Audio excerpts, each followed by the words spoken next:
मी सकाळ बातमीदार सुरेश रोकडे, नेकनूर, जिल्हा बीड। सध्या बैल नांगर हा जवळजवळ दुरापास्त झाला असून कुठेतरी बैलांनी नांगरट होताना दिसत आहे। सध्या आपण धनगरव परिसरात असून या ठिकाणी बैल नांगर सुरू आहे। सध्या सर्वत्र शेतात ट्रॅक्टरनेच नांगरणी केली जाते। बैल नांगरणी जवळपास संपुष्टात आली आहे। डिझेलचे भाव वाढल्याने ट्रॅक्टरची नांगरट 1500 रुपये एकर या दराने होत आहे।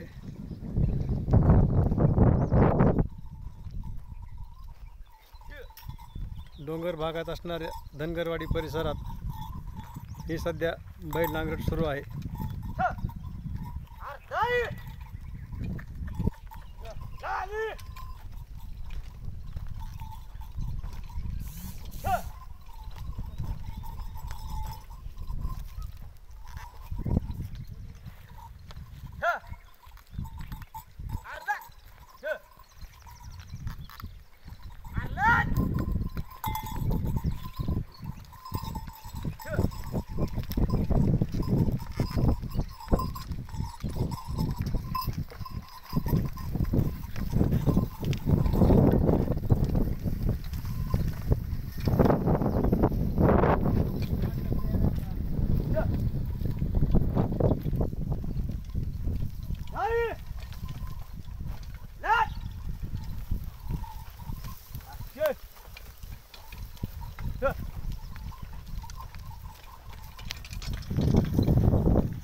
पहाटे सकाळी 6च्या वेळी केली जाणारी नांगरट